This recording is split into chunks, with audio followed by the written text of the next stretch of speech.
Alright, Hello, hello. hello there. Today's topic, different as long as you can, Necron. As long as we can.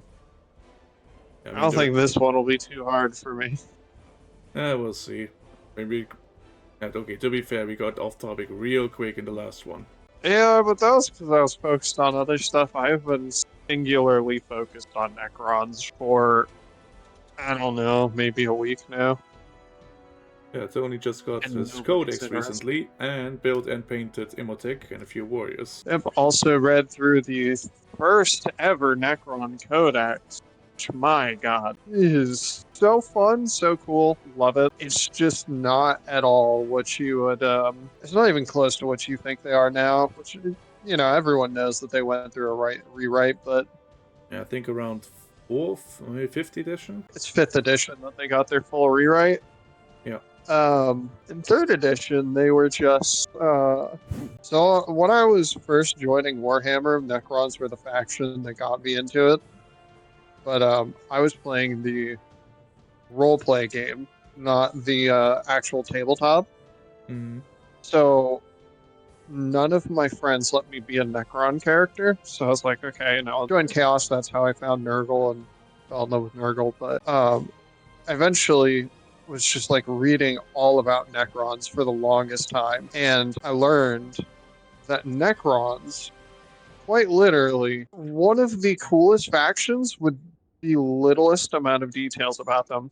There's almost Well, nothing known about them. Leagues of Votan are now a contender for that title. Yeah, but are they as cool as the Necron? I mean, like, the Necrons have been around for since time immemorial. That's the huge draw for them for me. That's true. Aside from, them being cool skelly men. The other big thing about it is that they're immortal. Like, they're timeless beings that have seen things that we couldn't even comprehend. Granted, a lot of them probably don't even remember due to the war in heaven being completely under the Silent King's command protocols. I mean, hell, sure, Imhotep remembers some of it, and some See, of the pharaohs, but most of them that's have gone actually insane. that's actually the funny thing that I've been finding out while reading is that a lot more people remember the war in heaven than they remember anything else. So I was reading the 9th edition codex at first. And the 9th edition codex has some very interesting lines that leads me to believe that one of the big things in the lore, Ozark threw away his command codes, is just complete bullshit. But I wouldn't go It's that just far to call it bullshit. More like maybe propaganda. propaganda, yeah. Necrons. This is during fourth edition or 3rd or 4th edition. This game. This is Uh, before 5th. no, it's after 4th, since the Nightbringer is in this game, and the Deceiver Shard. And I don't think those were... Yeah, honestly, I don't know when this game takes place. They were in 3rd edition. Oh. At least Deceiver. Pretty sure Deceiver and Nightbringer were. Void Dragon was the one that came out way, way later. Yeah, Same that with one... Transcending. Yeah, I think in 9th or 10th. Yeah. 9th edition is when Void Dragon's in. 10th edition is when Nightbringer got his revamp, and then if we wait long enough for 11th edition, maybe then we'll finally get a revamp of the Deceiver and hopefully Tracen. Oh yes, Trace Probably needs... not. He really needs he needs a touch up. Poor guy still in He resin. does. Horrible resin, not to mention. Seriously, I don't know what they Oh put yeah. in the... I don't know what they put in their printers, but that stuff is bad. Every time I look at it, I'm like, this is not Tracen. This is hell. This is disgusting. When I was at the Warhammer store, funnily enough, they did have Tracen. I And I thought he's was normally an real. online only figure. For some reason, they had them in the store. Huh, nice. And I was really, really considering it, but then I just looked at his stupid fucking face in the model, and I was like, you know what? No. I mean, You the know what? face is the most accurate thing about that model, with the open mouth. Uh, well, yeah. I mean, he's one of the few Necrons who can actually emote. Master of Necrodermis to the point where he can If he wants to, change his own yes. body at will. So, As you were saying. in 3rd edition, the Necrons worshipped the Catan like gods, and their whole goal, which I always heard rumors again of, like, a lot of my lore initially from Warhammer came from a good friend of mine telling me, "Hey, this is how things work." And I was just kind of like, "Okay, that makes sense. That like sounds cool. Like that sounds exactly how that works. Like I trust you enough to tell me the truth." And a lot of the time, unfortunately for me, I didn't really like read anything. I was kind of in the boat of like, I'll read stuff when I get to it. Like I'll start reading when things really make sense. Like that's when I'll start, or like when I start really getting into the lore. I didn't start really getting into the lore for a long time. And then when I finally did, I realized a lot of the stuff that I was told was bullshit. So, like, and not maliciously, just I feel like, out of like my friend was a very old head Warhammer guy, and he read a lot. Like, he read the original Space Wolves trilogy, he read all of the original 40K books. Like, he was around and he was a major fan when the Badab War was the big thing in Warhammer. I can't believe how much I hate everything. Hi, Dan. I just moved in next door. I'm a... The Inquisition! I don't care who the IRS sends, I am not paying taxes. Before we got all the Horus Heresy novels. Mm. So he was very much the kind of guy who was like, I'm just gonna, I'm gonna go off of what I know and I'm gonna talk about that. And unfortunately, that led to a lot of things that just did not click for me. So I'd go into, when I started reading, right, I'd be like, oh, like this doesn't line up with the lore. Like this doesn't line up with the lore. Like, for example, Spooky Kron's not really talking. They never did talk except for one. It was a pariah. Yeah. It was one of the human pariah, like the human Necron hybrids that don't exist anymore. And which are still in this game, though. I'm currently highlighting on my screen. Yes. Although I cannot build them yet. So a lot of my lore came from that, and then when I started reading through the old books, I was like, wait a minute, like this doesn't make any sense. Like this is not how this works. This is not how like Necrons function. Like this isn't how they do X, Y, and Z. And then my friend would be like, well, this is how they function in the campaign. So, this is just how it's gonna be. And I was like, okay, that's fine. Like I can deal with that. Mm. And then when I started reading into them, they're way more interesting. Like, there's not much to say about spooky crons beyond the fact of like, they were really scary. There's a lot of cool like initial lore about them, like being found on random planets, and them not finding them basically like they appear out of the sand. Well, like these space marines are on a planet that they think are dead, and it's like these weird automatons that they think are chaos androids that are just appearing out of nowhere from the sands, and they're like trying to speak to them, telling them, like die heretic, and they just don't say anything. They like destroy one, and then it just stands right back up and reanimates itself, and it's like a big, like a huge thing, and they're like, oh shit, like this is horrifying that this thing exists. Like, what is this?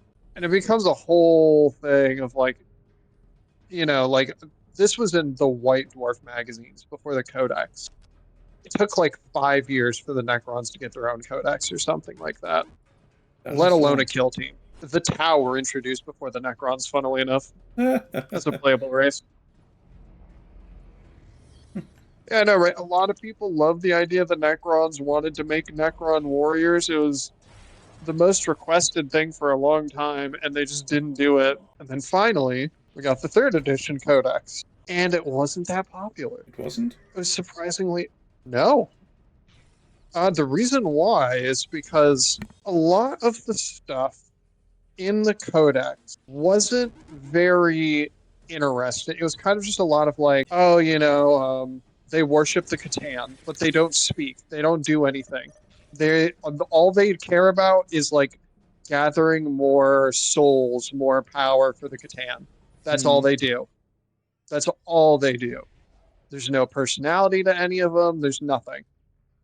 Then you had Matt Ward come along, like the worst Warhammer writer. A lot of people fucking hate this guy, me especially, because he created Kaldor Drago, my most hated characters of all time. Understandably. I mean, that he's to this day he's still busted because he hasn't got an actual update. Always liked the Necrons, even in the old lore, despite how bad a lot of it is. I was gonna say Matt Ward came along, and then he created the new Necrons. At least he kickstarted it by creating people like Trazen. Hmm. And then we get the first ever introduction to intelligent Necrons with the Silent King. The Silent King, believe it or not, despite the fact that, in lore he's not really, you know, that big until like he's not a big player for a long time. The first ever, technically the second ever named Necron to be mentioned is the Silent King Zark. And it's in the 5th edition codex of the Blood Angels. Oh yeah, I heard about that story. Uh, Basically, where he invites Dante and his entourage for a meeting, and where they discuss terms that they both fight the current Tyranids, right? yeah, they're on Gehenna, and essentially there is a Necron that is telling a Blood Angel this story. Like this story is being told in the past tense. So the Necron is basically saying like, oh yeah, here's the story of how and why Zark is the wisest of the Silent Kings and the greatest king Yeah. yet alive. Yeah, all the And while he's the Silent King is wearing a mask of Sanguinius, whom he apparently met, according to him. yes. So that was actually the whole point of the story. That was why I was saying it's one of the most interesting things. It's in 5th edition, so who knows if it's still canon? But the way that it goes is they're on Gehenna and they engage with the Blood Angels. The Blood Angels are, losing really badly, and then they realize, oh, hey, we can just outpace them by running and firing, and then eventually we'll take them out. And eventually the Necrons just stop engaging them. They're like, hold the fuck on. No, you are not just going to do that. Like, no, you're not running from the fight. And then one of their representatives comes out and starts speaking to Dante, and he's like, your presence has been requested by the Silent King Zark, or by Zark, last and greatest of the Silent Kings. And he's like, I don't care I don't care who I'm being requested by here. I'm not doing anything that you ask. And then he's just like, your compliance has already been seen. You will go. And he's just sitting there like, no, I won't. Like, and then eventually he realizes, like, wait a minute, this is the Silent King. This is the guy that we've all heard about. If I do go, I could potentially kill this guy. It's like, sure, I'm gonna die in the process, but this is a really, really good opportunity. Plus, at that point, So Dante was already a bit tired, so he might have actually welcomed his death at that point. I Maybe. think he was. I think at this point, I think by this point, he wasn't at that stage where he was ready to, die like he was during the Primaris stuff, but he's much more willing to let himself die in this case. Oh, go on, please kill me. It would be ever so quick. No! But I'm fed up. I just want to see my father again, and you lot did promise. Yes, but only in extreme circumstances. But then he goes to meet them. They talk for a bit, and we get some really interesting lore. The whole thing about he arrives there, he meets Zark, and then he sees the death mask. The only he sees a mask very much like his own. The only difference being, instead of the angry sanguineous face, it's a much more peaceful, a much more peaceful rendition of it. And it's described as like the most beautiful piece of artwork that nobody else could possibly hope to replicate. Like, even amongst the Imperials, with all of their knowledge of Sanguinius and this stuff, they could not replicate such a piece of artwork. So they're like freaking out. They're like, "Oh my god! This guy knows." But Dante's furious. He's like, "How dare you use my lord's likeness in such a manner? Like, you fucking dirty Xenos bastard! How dare you?" And Zar, like, they kind of just like stop him. They're like, "You don't understand." Like, Zark kind of explains, and now this was something that had confused me initially because I was told the opposite. Zark never wanted to make a deal with the Emperor of Mankind. I was told the opposite of that. But in the actual lore, when you read the story, it said he never wanted to. He never wanted to make a deal with the Emperor. He instead wanted to make a deal with Sanguinius because he believed that he was the better choice. He believed not only that Sanguinius would be the right decision to lead the Empire, he believed that Sanguinius would be the most amenable. So he had apparently at some point met up with Sanguinius, and he had told Dante that like there was actually a deal in progress. Like, something was going to happen. This wasn't just a like, oh, we were discussing it and then he died. It was like, no, this was something that was going to happen.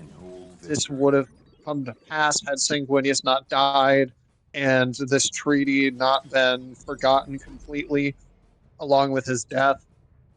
And he even insults the Emperor, saying, I would never have worked with this corpse puppet that you have here. This power-hungry corpse puppet would never have been the proper choice. Pot going to kettle black. Something along those lines. I mean, yeah, in that case, you're not wrong. It is really a it's basically him insulting himself too. At the same time, he's not wrong That is true. in the way that he goes about it. At least of like Zarek isn't really power hungry. If he was power hungry, he would want to get rid of 5 minutes until he wouldn't want to get rid of the whatchamacallit. The Tyranids, yes. Jesus. No, not the Tyranids. He wouldn't want to get rid of he would still want to get rid of the Tyranids because he believes that eventually, they'll start trying to attack Necrons, even though there's nothing to gain there. He believes that Jesus, he would if he was power hungry, he wouldn't be trying to turn the Necrons back into Necrons or Necrontyr. He would just leave them the way that they are because they're way stronger the way that they are. Why would he be trying to put them back in a place where it's like technically, they have everything that they could possibly need at this point. They have everything. So why in the hell would they ever abandon that? Until taken hold victory. Oh, we're about to win victory. That is a very good point. Yeah, I took the critical location. The AI doesn't do anything. Next match I'll make it a little bit harder for us. Yeah, we just need them to be on annihilation mode because then they'll actually try. My monolith is awakening. Yeah. Anyway. Yeah. Yeah, I am familiar with that story. Also, it's to note that the transport they took to the Silent King was actually rigged to blow should any of them make a fist. I cast fist! And it is Yes. also said during the story that both Dante and his Terminator entourage were very close to actually making a fist. Both out of pure Yep. rage for, Zarek wearing Seguinus' face. And because, big Xenos. So... Yeah, that was actually the other thing, is that the reason that didn't happen was entirely due 3 minutes to until something taking hold really victory. interesting. Yeah, The the Silent King King spoke. spoke. And if I remember, I don't remember the exact words, but it was something along the lines of, remember now that you are the shield, or remember now that this is,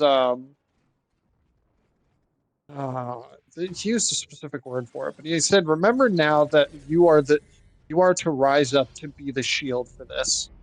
It's something along those lines. I Like, thought remember now the that you are words to be weren't the one revealed to at be all, the shield. as in that only Dante could hear them. Dante was the only one who heard them, but later a blood angel asked him what they were. Like, they're sitting there at the end of the Battle of Gehenna.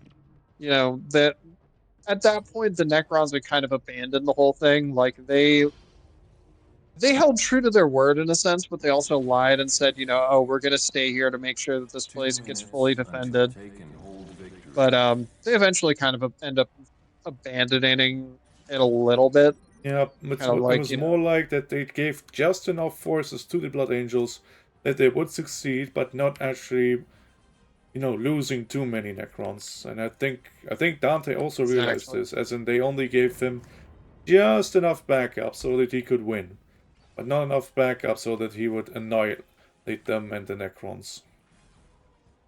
Exactly. And when it does finally happen that, did I lose my lord? I gave Mai No, I the did ability lose to my lord. transform into Catan, which is something they Put him cannot back down there do. now. I mean, they apparently they can Yeah, in no, this they game, cannot. but they cannot transform In into original lore, they avatars can. of their shard yards. 1 minute until taking Yeah, in original lore, they actually can. That's how they do it. Is they borrow their power for a brief bit and manifest them onto the battlefield. Like, in As the original rules for it was you would replace like that Necron Lord with that Catan shard, and then they would come in, do a crazy amount of damage, and it was the whole thing. oh, look at this guy. Here he's actually muscular. Meanwhile his new model is pretty much a 30 twink. seconds until taking hold victory. Who? The Nightbringer. I've currently summoned him, and he has abs that could grind down stone. Much like the Void Dragon right now, and the Old Deceiver. God, I love the Void Dragon. Void Dragon is one of my favorite characters. One of my favorite Necrons. Or Yeah, Necron devices, I I guess. also have his model. Really The fun. Void Dragon is one of the ones I don't have. Would you like to look around the map before continuing? No.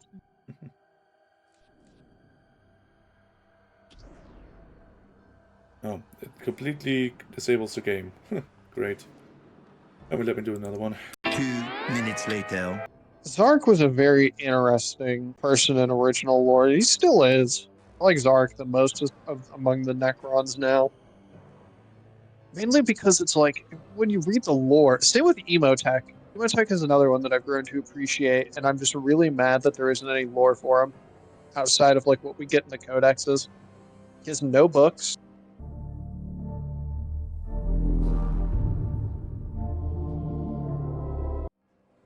And also, weirdly enough, simultaneously works as Zarek's court astrologer and Emotech. I don't know if you caught that, but that's a thing. I'm not sure, to be honest. Have you read the Infinite in the Divine? Not fully. I have it actually right next to me, but I haven't fully read it yet. So I haven't arrived at the court scene yet. not to spoil it fully, there is a I already part know in the court basics scene. of the story, so go ahead. So there's a part in the court scene where they're all talking, and Orkin already knows, right? He already knows that regardless of what happens here, you know, if this court proceeds, he did technically steal from Trazen, and there's only two options: banishment or death. Neither of those appeal to him. So instead, he goes up to the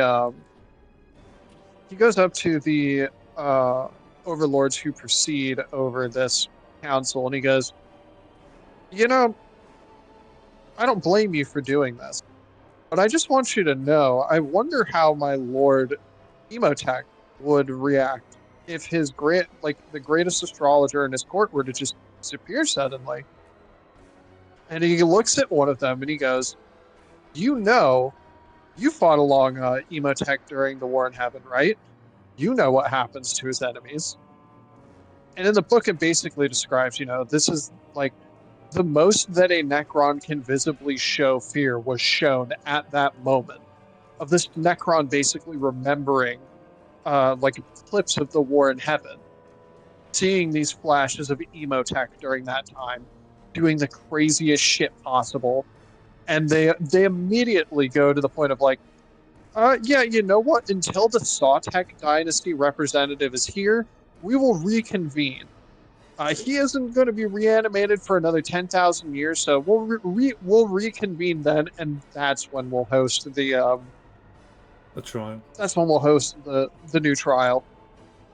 You know, it goes on more than just that, but that line is enough to scare them into immediately being like, yeah, you know what? That's we would rather not. But no, and then at the same time, it says that Orkin works as Zark's court here, What? and yet, yeah, Orkin worked. Remember, Orkin was the original diviner. He was the original seer of the Necron court that warned against Yes, I am aware. biotransference. And he was ignored. Yep, and he is also still working for the Silent King, while also simultaneously working for Emotech, and I don't get how. Well, the Silent King is still the ruler of the Necrons, technically. But Emotech is currently the overlord, or Pharaon, of Orokin's dynasty, so he kinda has fealty to both. And I think but I don't so see far the Silent King Emotech. didn't really go to Orokin like, hey, serve me again, or something. Yeah, I don't think we have anything in lore saying that he has yet. No, not as far as I But we know. know that he still works for him. The only thing that I don't get is like, why would Emotech allow that? If such a thing does come to pass, where you know he's like, hey, come back to the court, you know, come back and work for me. I don't see why he would allow that because Emotech really hates the Silent King. And it's literally all due to the great sleep and him running away. I mean, I wouldn't really. It's actually more. I mean, I wouldn't call it running away. If you mean the Silent King. Emotech would. Yeah, you probably would. Emotech does. I was gonna say Emotech actually thinks that the Silent King ran away fully, and to hide away from his failures with biotransference. That's the whole reason why he doesn't like him, because he thinks that he's hiding, that he created the Great Sleep to go and hide. Which I mean, in a sense, he did self-imposed exile, but not the way that Emotech sees it. Like not like Emotech has half the picture. So it's pretty much every other Necron outside of the two guys standing on his throne. Yeah, the ones that suspiciously no longer speak the same way that they used to, and now speak in unison. Mm-hmm. And Jeez. speak instead What of the happened Silent there? King. Yeah, I wonder what happened to that. Maybe they went Baron of completely the Blazing insane. Baron I of mean, the Stars. I mean, as far as we know, he didn't put them to sleep either during his exile. I originally thought it was the command codes, but I actually think it's a thing with the Dais specifically. I think it's the Dais of Dominion that does that for some reason. That could also be true. Rip. Perfect. I know. I love the fucking Necron Lord. Hmm. All right, I'm good. I finally got my warriors and stuff up. Thank you. All white paint scheme. Yep. I like the shiny crons. Shiny crons make me happy. Yeah, check out mine. Yeah, the red. Hmm. Very similar to those I actually paint them. Ooh, what do I have here?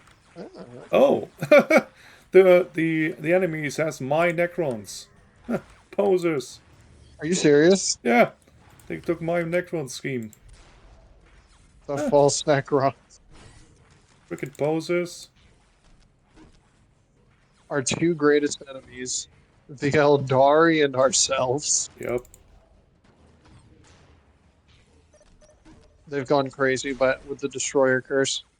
I mean, it is They technically part refuse of to my obey the lore. command. Basically, I based them on Revenant from Apex Legends. And he's a bloodthirsty robot. Literally. Perfect. Yep. Although I did choose his remake colors, because they are actually, there's actually, more color there. His original is mostly just basically red. Only red. Okay, But my his Necron Lord is running after these Eldari, and I don't want.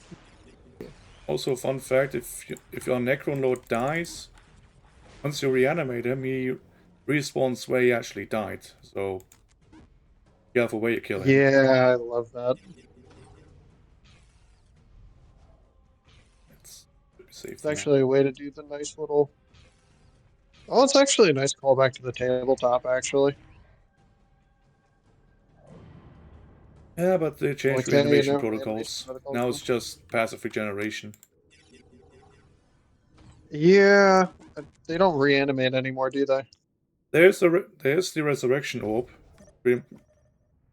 but reanimation protocols just brings everyone back, including destroyed models. Oh. Yeah, which is why when you put an overload with resurrection orb on a bunch of warriors, you have pretty much have an immortal blob for the rest of the game, unless your opponent has a blast weapon. God, we love that. Yeah, use that exact same setup. At the end of the last turn, Overlord was still standing, and so were most of his warriors. Now, speaking of, my Overlord is ready. Okay. Sorry, Necron Lord, as he's called here. Yeah, they don't. This is before they had the whole system of things. That's the other weird thing is that a lot of the this is 4th edition, maybe riding on 5th edition, like before they got their rework. And that's why I'm excited for Dawn of War, the new one, Dawn of War 4, because it's going to be Necrons with the rework. But I thought it I'm was really only Space excited. Marines, Eldari, and Orcs. Pretty sure I saw Necrons. You're thinking of Total Oh War wait, 4. yeah, okay, yeah, you're right. The Total War game. 40K. That's the one. Yeah. I still find it very scummy. Yes, On the one unfortunately. hand, I really want a Total War game for 140k. On the other hand, it's still very annoying that they use the same approach they do in the other Total War games. Release only like 2 factions at most, and then do the rest with DLC. Later. Didn't know that. I genuinely hate how little. Emotech is the second strongest Necron Pharaon. He is the only Pharaon that we've seen that's gone from, a normal Nemesaur all the way up to Pharaon just by being a badass. Hmm. It literally went and destroyed all the other Necrons. Was like, I'm leader now. No more infighting. We're done with this shit. At least the Necrons that actually, opposed him and wanted to bend him to his will, I think. And now, Yeah, do you at know the least, whole story about how he was revived? and now he's basically going around trying to unite all the other dynasties under his banner. Basically being, hey, you can join me. No hard feelings. All your history will be preserved. Refuse me and I annihilate you. But have you ever heard the story of him rising to power? What happens? It's so fun. Not the whole thing, no. So Sawtech Dynasty awoke pretty early, all things considered. And then during this awakening process, the the Sawtech Dynasty starts fighting with each other. Not initially. First, they find out, there's a bunch of Xenos on their planet. They get really mad about that, so they're like, "We are going to immediately eliminate you all. We're going to immediately eliminate you. Make sure that no more of you come about, and then we are going to just kind of continue on with what we have." So they, take over their planets, make sure that they're safe, and then eventually they just start infighting over and over and over again because during the Great Sleep, their real Pharaon died. Like, completely died. Not normal died, just like no reanimation protocols could fix him, nothing. So I don't remember the whole thing or if they fully explain how he died.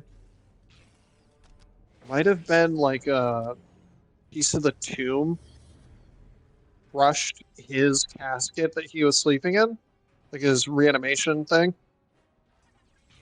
But either way, he dies, and now all of these other Necron lords are fighting for the position of Pharaon.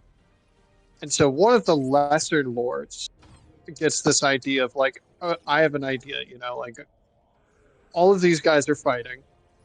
I want the throne.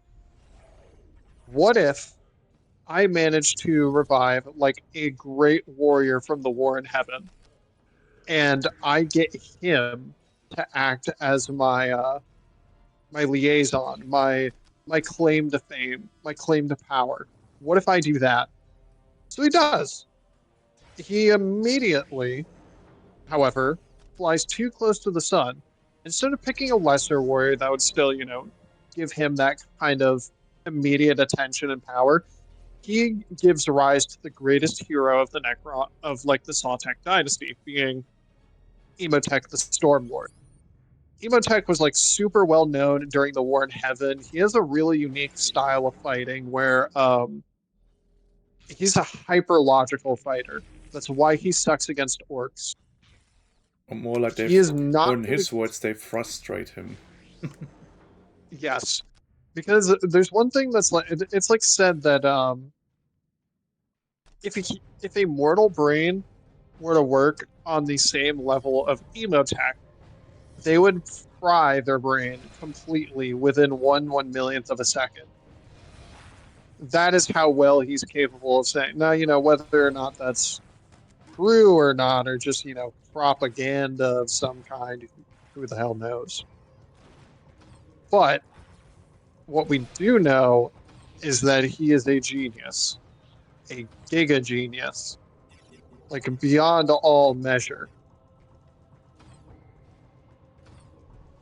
And when this happened, when he eventually arises and he becomes the Stormlord again, this guy's like, "Oh yeah, you're gonna work under me, right?" And he pretty much notices what's going on with the Sawtech dynasty, immediately gets disgusted with this lord. Is like, "No, that's not how this is gonna go down. We're immediately done with this bullshit. I'm going to take control. I'm going to rule over a fuck ton of the Necrons that were initially fighting, a bunch of the Nemesaurs and everything, immediately swear fealty to him because, well, he's the Stormlord. They're terrified of him. Understandably. And then, once that happens, they're just like, okay, now the Stormlord is awakened, and we're now going to basically start reconquering the galaxy. That's what they said about doing. And it works really, really well. Mm-hmm. Exceptionally well. To the point that You have it some more becomes a opinion. little bit of a problem. You know what I will say? There's one thing about orcs that I do not like. Which is That bothers me. The player base. why? And I have no idea about It's orc. mainly I mean, I don't know fine. the shooting phase stereotype, but Come on! Let me f***ing shoot my whale gun! You've been firing for 9 hours! Hold on, we'll get another round! that's about it. It's mainly friend of mine that I have. He's a huge fan of orcs, but I've had this discussion with him a number of times about, how like, hey, orcs don't work off of the power of belief. That's not how their abilities work. And no matter how many times you tell him that, he just does not believe you. You're just like, hey, look, the Imperium even tried all this shit to try to see if it worked that way, and it just didn't. And he's just like, oh, well, the Imperium doesn't understand orcs. And it's like, that's not how that works. Like, that is not exactly how that works. Just because the Imperium doesn't understand literally every single thing possible about orcs does not mean that they don't know what they're doing in this case. Hmm. I mean, the only thing that did get working was the power claw on Commissar Yarick. You gotta love Commissar Yark. Yeah, who just has been revealed is actually alive and is getting a new model, where he looks old as dirt. He looks amazing. Yes, absolutely. Wait a second. I am a huge fan of the Commissar Yark model. I'm not gonna get him, but I'm a huge fan of him. Yeah, I might just to get. Although I do have a guard list ready. Oh, Pretty sure I can fit him in somewhere. are you planning an Imperial Guard army? Already have. I mean, I still need to paint Nice. a bit of the creek, but otherwise, yes, it's already finished. I was gonna say, before I even build a unit, I always paint them. 'Cause it's so much easier to get in the nooks and crannies, and I'll get mad if I don't. I'm like the exact opposite. I build the units, then I paint them. If there's a nook and cranny I can't get to, that means it can't be seen. That's my view on I'm painting one of those models. people that's like, I think that's the healthier view of it. Probably. I have the more obsessive view of like, even if I can't see it, that still means it's there, and I'm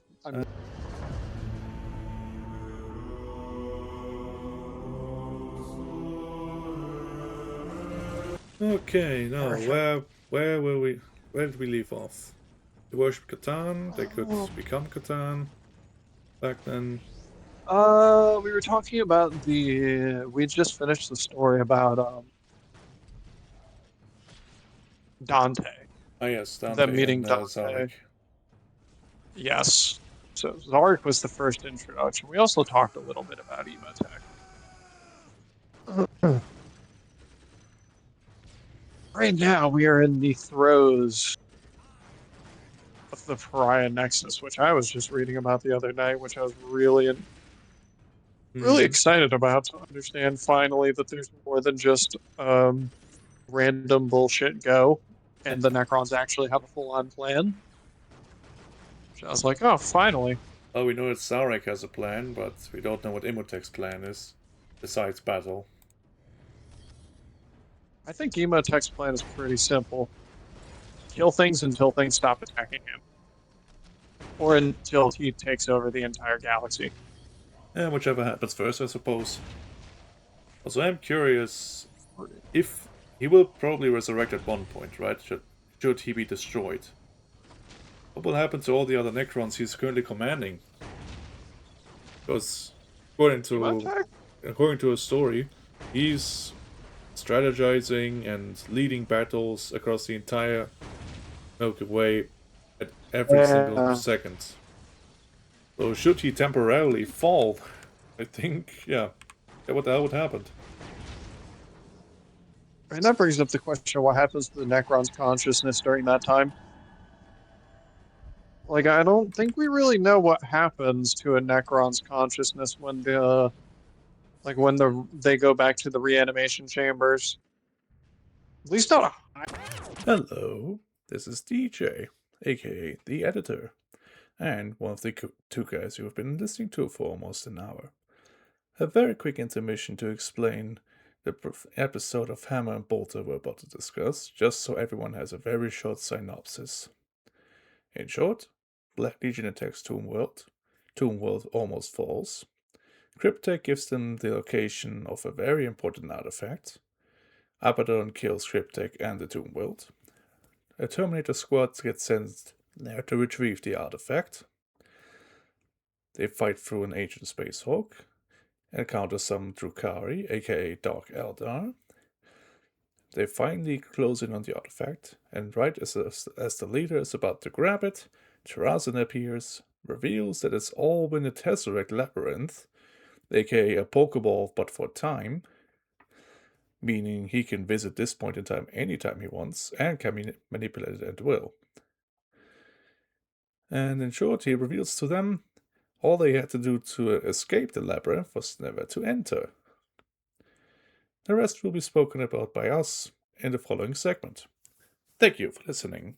high ranking Necron. And because they read. And we don't. There was that Cryptek that was killed in Hammer and Bolter in Charles' episode, but at that point, at least according to the Terminators. Yeah, but according to the Terminators, that their resurrection chambers were already destroyed. So that one was probably dead. Yeah, that one also, that was a Solemnus Dynasty one. Which was a little weird. Well, actually,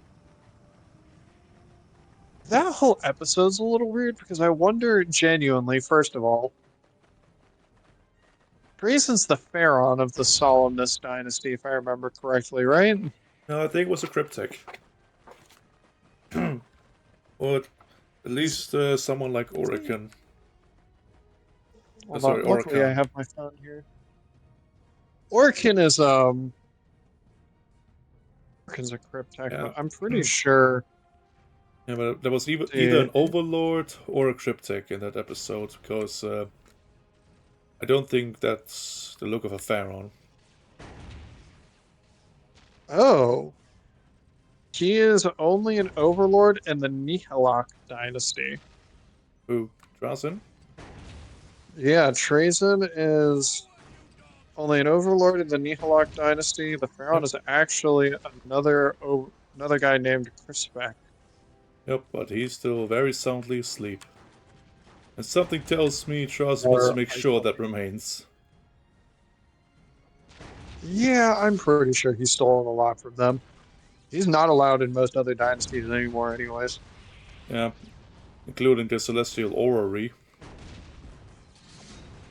Yeah, I mean, if you saw the Celestial, you're Trazen, you see the Celestial Orrery, I mean, you literally just hear the Pokeball activation sound pretty much. Mm-hmm. Everyone's like, oh, hey, where'd the Celestial Orrery go? Trazen's like, I don't know. Maybe it just disappeared, guys. Nah, he hasn't done yet, but he is banned from there. He 100% is. There's no way. I don't think he's allowed. He's not allowed in the Celestial Orrery. He's not allowed in, He was there in one story. Allowed. I think it's an Infinite and the Divine, Yes. but I'm not sure. He was in Infinite and the Divine. It's the only... No, actually, I think it was in the Fall of Cadia. Yeah, he was there in the Fall of Cadia because he was in the Celestial Orrery. He was in the Celestial Orrery where he found out that Cadia was being attacked. And that was when he comes in and he's like, oh yeah, let me try being a hero for once. And then he does his little shit, and then he has my favorite line ever with Belisarius Call that he has where he's just like, that's almost clever. Paul just looks at him like, fucking excuse me? Yeah, Drazen is both a troll and a hero and a villain. Actually, he reminds me a bit of Hondo Onaka from Star Wars. Do you know that? Do Yeah, you know the pirate he guy? does. Yeah. Incredibly charismatic, not exactly on the right side, but you just can't hate him. Even if he captured the good You really guys, then he helps the good guys in another episode. I don't deal with washed up old relics. Come now, let's leave your wife out of this. With you. Look at them.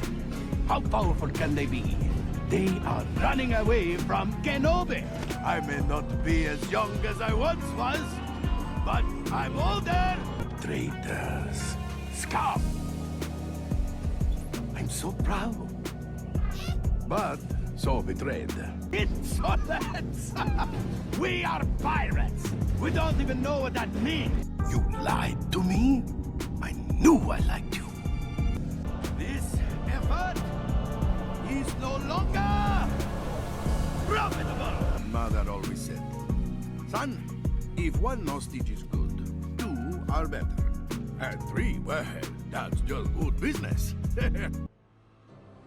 It's pretty much Yeah, the Charles next and scene only is Charles helping and Dax everyone else. collecting things. So, although to be fair, there is one thing: treason will not help. He will not help Chaos. He was not like Chaos. Thankfully, no. Same with the Tyranids. Although in the game Gothic Battle Armada 2, he actually, in one of the possible campaigns, the Necron campaign, he actually releases some Tyranids on the Phalanx. Just to escape Oh with yeah, more because relics. he has an entire high fleet in his In the Oh my Solemnus God, it's gallery. Yeah. In the galleries and Solidus, he has an entire high fleet, which, by the way, does the Roach, from what I was reading of the Rogue Trader DLC, it doesn't take place on Solidus. It doesn't? Hang on. It said mini thing of his gallery, not his actual gallery. Let's see. If it does say Season, Solidus, is the good. season pass. So Infinite Muse Zion. DLC number 3. Delve into the secret vault curated by Trazen Infinite himself. Discover Trazen's obsession with the Von Valencius dynasty, the player dynasty, and choose whether to disrupt or fulfill his plans. Explore a glimpse of his fabled collection, claim priceless relics, and face off against guardians that defy understanding. A new companion joins your retinue with a distinct combat style that reshapes battlefield tactics. This expansion brings new questline, a new mechanic implants that can be used strategically in battle, and a deeper dive into Necron conflicts. So, the way I read this, I think we do actually get into the gallery. Or at least in a part of it. I would be a little surprised. I don't know how a Rogue Trader would even get in it. It took Fabius Biles so much effort to even get in I there mean, once. our Rogue Trader lit spoilers for Acts 4 or 3. You end up in Comora and escape alive. So getting into Charles Museum is that far-fetched for our main character. I mean, that's pretty true. Yeah. Also, at least it says played he has an interest in the Von Valencius dynasty. So it could just be that he literally invites us in. Or Is he? yeah, that's what it says. Discover Trader's obsession with the Von Valencius dynasty. That's a sentence in the description. Okay. So, have you ever heard the story of Trazen and inviting the group of humans to the Solemnus archive? He got really mad at them. I've heard bits and pieces, but I haven't read the full story, nor do I know where it's come from. I don't know the full story either. I wish I did, but one of my favorite lines from that is Trazen being like, you misunderstand, that this is all like a work of art, a masterpiece of history. So kindly stop screaming and follow me." Mm-hmm. The idea that he randomly abducts people or just like brings them to the archives is just like, all right, follow me. We're going on a guided tour. Yeah, Like, even though parts of his gallery doesn't even have air. Oh, yeah, Probably. that's right. No, some don't. They Hmm. are just free flow. I mean, to be fair, he's a Necron. He doesn't Yeah, really need exactly. to. He doesn't need it, but his quote-unquote visitors do. Also genuinely wonder what his end goal is. I know that it's stated that he has like he wants to create archives that the future generations can look back on so that history is not forgotten. But it's like the Necron engrams don't fail like that usually. At least in some capacity they do. But I mean, does he hope that like the Necrons are going to regain their bodies and then eventually be able to die or something? Something I've 'Cause that's heard the that way he I. simply wants to preserve history for whoever comes next. Be it the Necrons or perhaps another race. He just wants to preserve the history of the galaxy. And I've even heard, again, I don't have a source, heard that he actually has an exhibit ready for the Golden Throne. He does, yeah. So at some point he That is plans something I to know. yoink the Emperor. He has one for the Golden Throne. He has literally has Fulgrim. Not, Clone no, Fulcrum. Demon Prince Fulgrim. Yeah. No, not I was even gonna that. say, not Demon Prince A pure Fulgrim. clone, It's, non-demon Fulcrum. yep. With all the memories of the original, thanks to Fabius And Bio. all it does is sit there and weep and cry and lament its existence because it knows the gravity of the things it's done. Does it? At least its mean, original the way body. I mean, Yes. is he actually conscious? Not anymore. Yeah, because normally The reason why normally unless Drazen wills it, his stasis are perfect. Meaning they don't even realize they're in stasis unless he wants to. Or he wants them to. the reason why Fabius Bio cloned Fulgrim in the first place was so they could have a new, like an actual new Primarch that could fully, handle being the Primarch because Fulgrim kind of just went off and did his own masturbatory things. Yeah, but unfortunately And then, the clone was still too pure and pretty much said fuck no to chaos. oh, it was not only that, it was that it grew so despondent at the fact of like it knew what its original self did, knew that he killed Ferrus Manus, and broke down into basically a disheveled mess. Understandably Because so. remember, Fabius Bile doesn't worship chaos. He doesn't care about chaos at all. No, that is true, although He not for doesn't lack of trying. like the Emperor. He doesn't like the Emperor either, really, but I know he hates the Imperium itself, but I don't know how he feels about the Emperor. Since according to him, he actually walked the ground the Emperor walked on during the Great Crusade.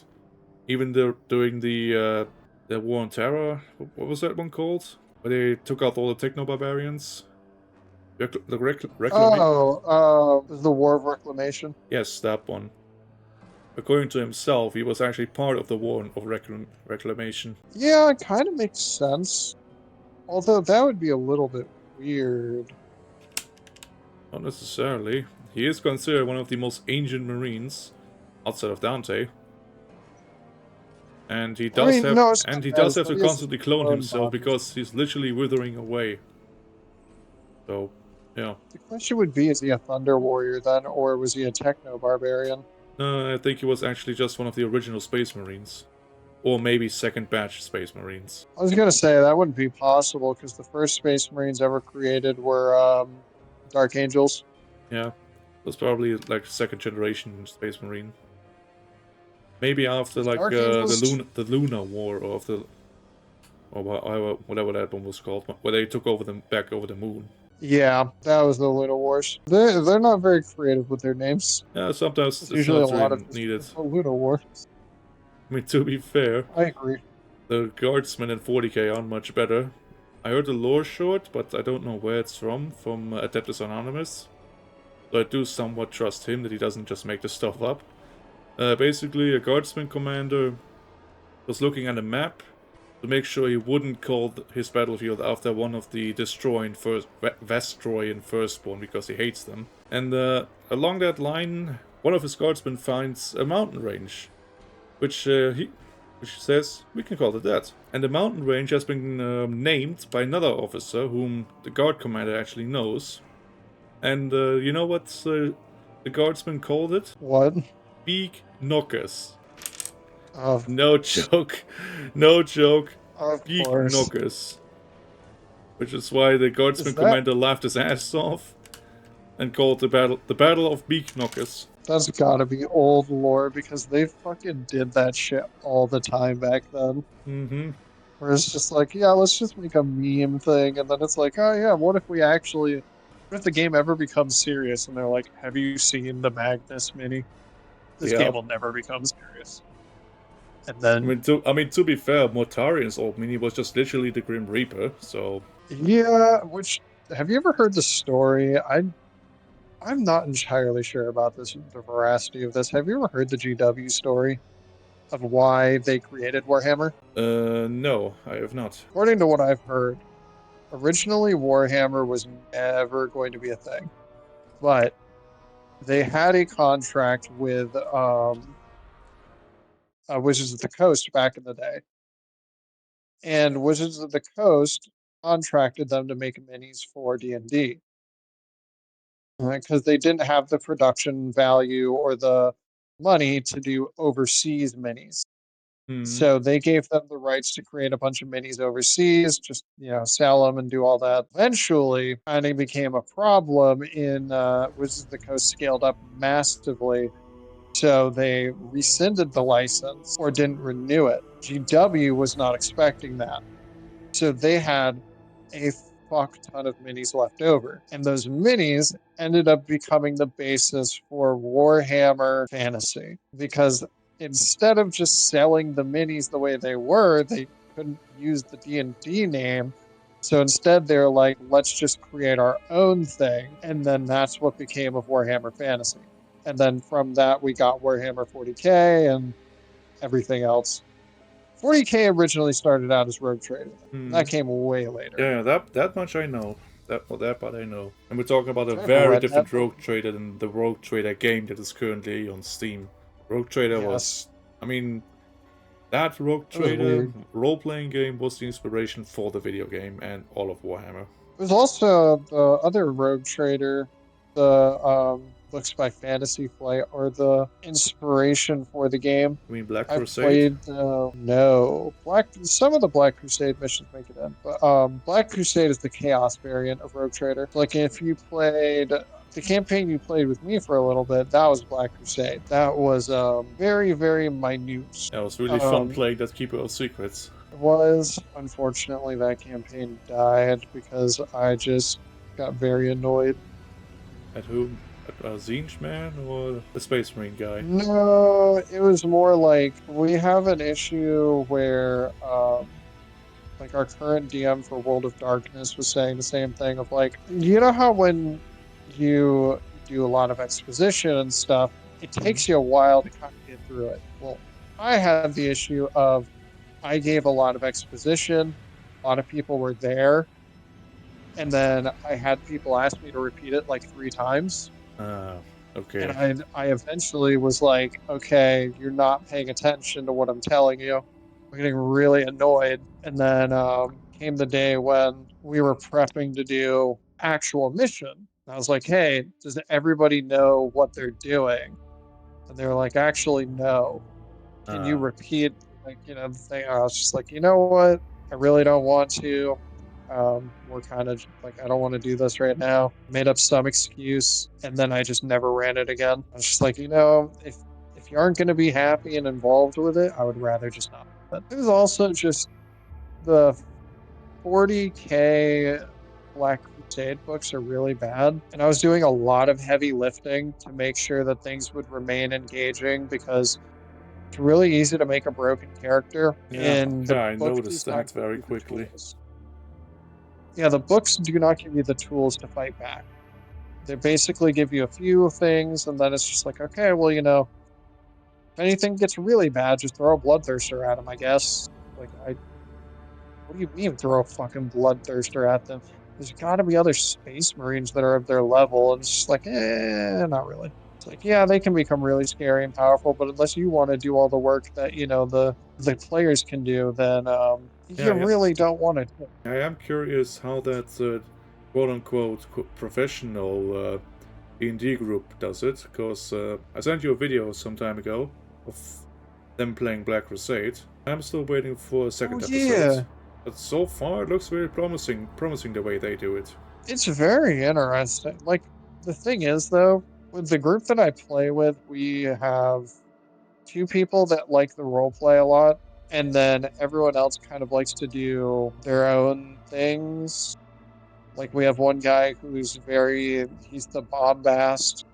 He likes to do bombastic stuff in combat a lot, but he doesn't like to do a lot of the roleplay stuff, which, if you're DMing a game, you do not want to be talking to yourself the whole time.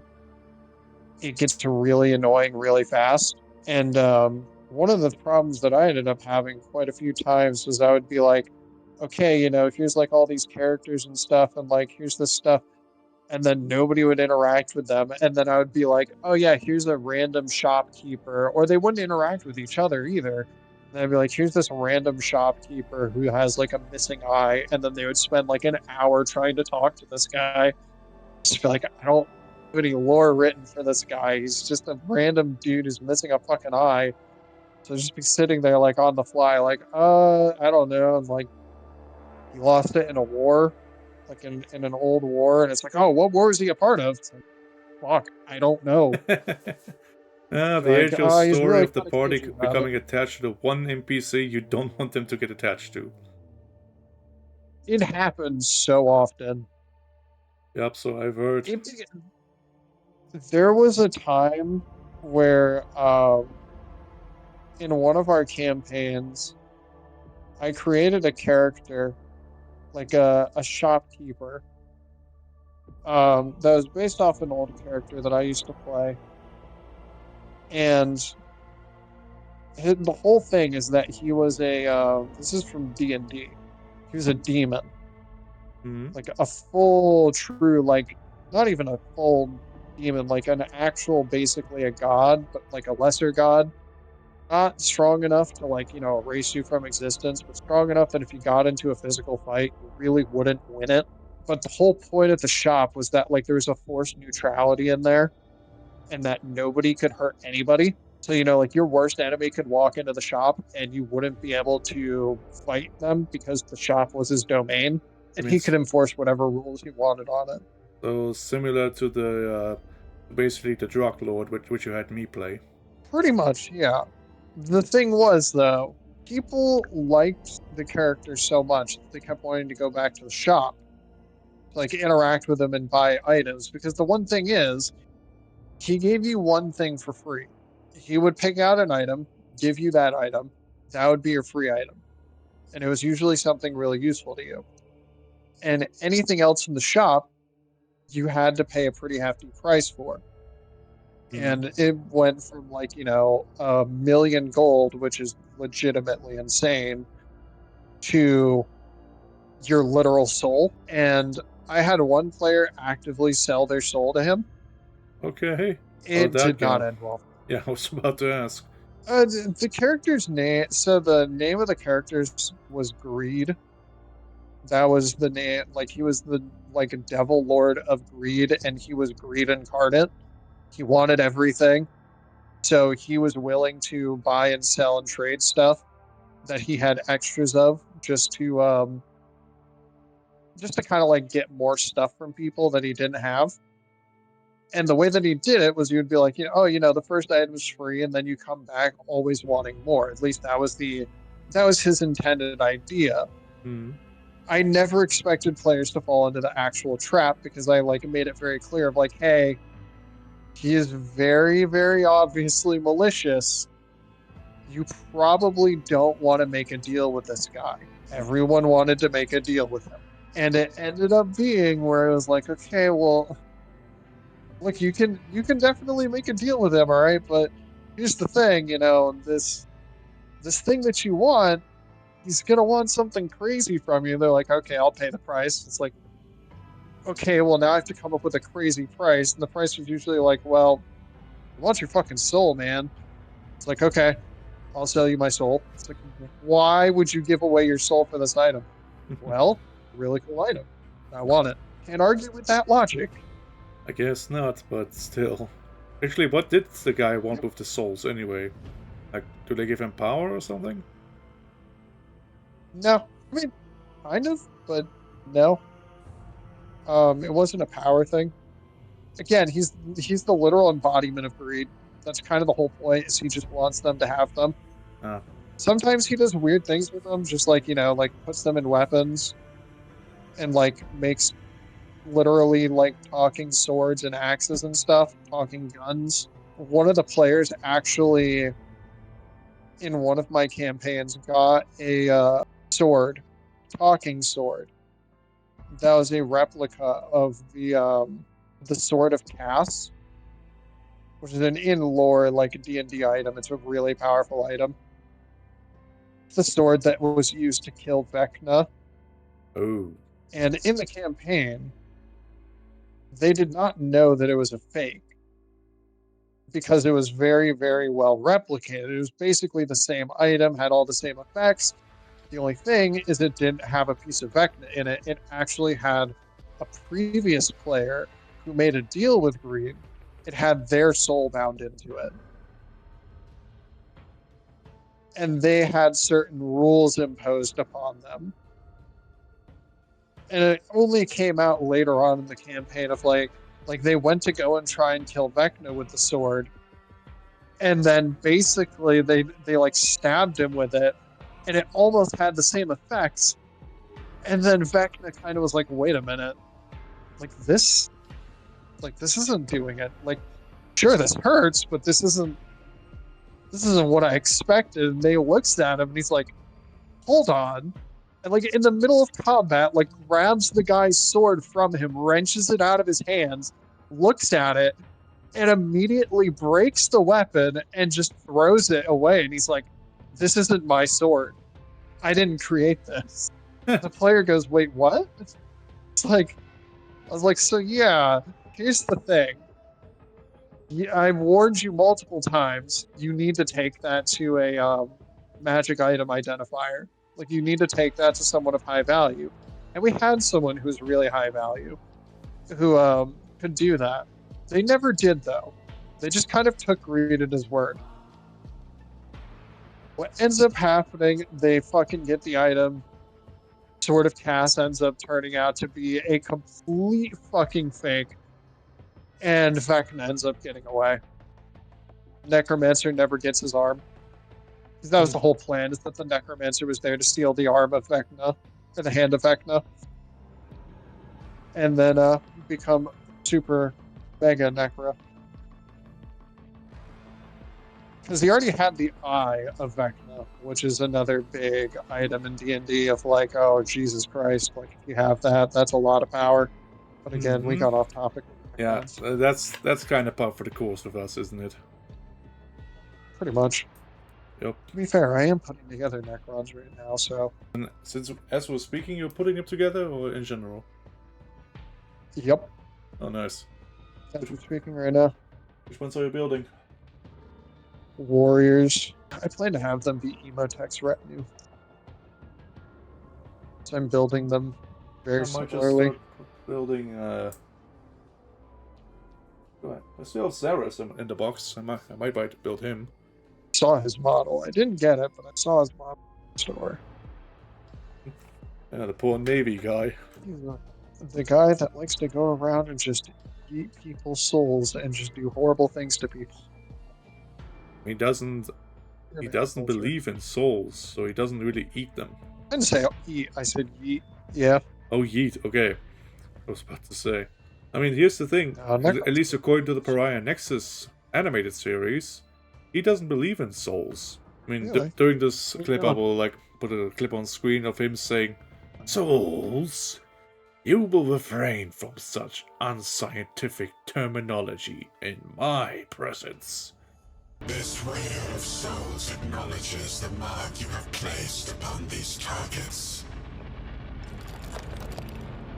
Souls, you will refrain from such unscientific terminology in my presence. Oh. Yeah, he's talking to a newly awoken Deathmark, who he plans to send after both the main character and other survivors of the battle, including an Ultramarine. really really well animated. And yeah, the Death Mark says something. I don't remember what he said. Something. Pizza? I will grant their souls rest or something. And then that's what gets Sarah's really mad. Like, how dare you? Souls aren't a thing. I'm a scientist. How dare you? Of course he thinks that. Yep, which thus brings me to the conclusion, or at least interpretation, that he cannot complete the job he has actually been sent on by his dynasty. Yeah. To make the Necrons new bodies. A, because they don't have souls, obviously. And B, he doesn't want to believe in souls. Even though in Warhammer, they are actually real, provably real, and hold power. So he cannot control what he does not want to control, or rather wants to exist.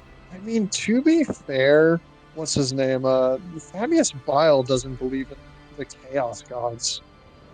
That's a really weird thing that he verifiably sees Chaos Gods shit happen. He's just like, nope, not real. What the fuck do you mean they're not real? You're literally, you see them. Mm-hmm. He's just like, they just don't exist. It's like, what do you mean? Explain. He's just like, nah, don't feel like it. Mm-hmm. Okay. You very obviously are crazy. Then you find out, no, Fabius Bile is just one of the smartest guys ever. And I genuinely think the reason he says he doesn't believe in them is because it's a ploy to weaken the power of chaos. The more people he gets to believe in that stuff, the more people don't believe in chaos. The weaker they get. Yeah, I suppose this could work. Yeah, but he is only one man who's currently trying to do this. He's the only one I know of that actively denies that chaos exists, or rather the gods exist. I mean, technically Zark and the rest of the Necrons do, but that's only, I mean, that's really more of an effect of just they don't have souls to power them. They don't have the power belief in them. Yeah, but they don't, I don't think, other than Illuminosaurus, no one actually denies that chaos exists. Yeah, they really don't. That's kind of the thing, is that they know that it exists. They don't really do anything about it aside from occasionally fight them. Even then, they don't really... Necrons don't really fight Chaos that often. That's the thing. Chaos tends to come to Necrons. The Necrons get really mad, and then they stomp Chaos. Most of the they time. Get stomped by Chaos. I was going to say, there's a few occasions where they get beaten by Chaos, like in Hammer and Bolter. Though, to be fair, I'm pretty certain that was part of Trajan's plan to begin with. Maybe. I mean, we don't know exactly how long that Resurrect loop has been going on.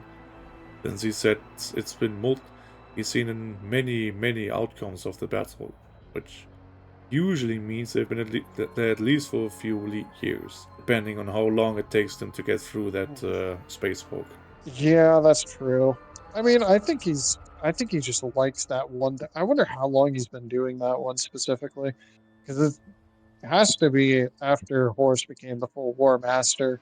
He has Dracnian. Mm-hmm. And I think he does in that scene. Well, they are already Chaos Terminators. Abaddon already has the Talon of Horus, so yes, it's definitely after the Horus Heresy. Maybe during one of the Black Crusades, but at least when Abaddon gets informed, it's definitely not during the 13th Black Crusade. Oh, yeah, no. So who knows when in the timeline they're actually there. I haven't paid attention to all the dialogue, if they reveal it. Like, maybe they mention the Great Rift, or maybe they mention Cadia. I don't know. No, they don't say anything about Cadia. I actually watched it the other night. They don't mention Cadia or anything. The only thing that they do mention is that, you know, they've seen through countless battles by believing in Abaddon and, like, believing in what the War Master says, so... Yeah, that definitely been the War Master for a long time. Yeah, but again, the Black Crusades took also a very long time. So... And they've been battling the Eye before those. But they could also refer to those. Yeah, so, it can be any point in time. Yeah, exactly. To be fair, assume that the Nihalak dynasty is the one that's closer to the warp score. In the 9th edition codex, I have the PDF of it. It gives you a location of where all of the like tomb worlds are located, and they're like coordinates and where in the galaxy they're near. And there is one dynasty that's really, really close to the Eye of Terror. And while you look for your codex, I'm looking for the 10th edition codex. Because they also have an entrance here. Dialogue. As in Trazen's dynasty.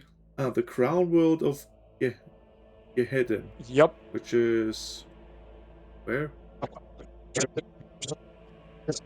There's no reason that the Nihilarch dynasty, ever since the Great Rift expanded, they actually want to expand their territory. So they actually went on to are going on to conquer many things. To the point with, and I quote, that the Nihilarch dynasty will seek to outdo even the Sartek in the subjugation of other Necron realms. Yep. It is the Ultimor, the Ultimor dynasty that is near the Eye of Terror. And the Empire of the Empire of the Severed is a decent bit away. The Empire of the Severed is pretty far away. Aaron Mars is really close to the... well, it's like smack dab in the middle of a bunch of different dynasties. The Sarnik, the Nefek, the Ogdebek. Yeah, Novak is near one of the Zarekan dynasties. That's before I actually based my design on Revenants. I was kind of thinking of making the Novak dynasty because I really like that red.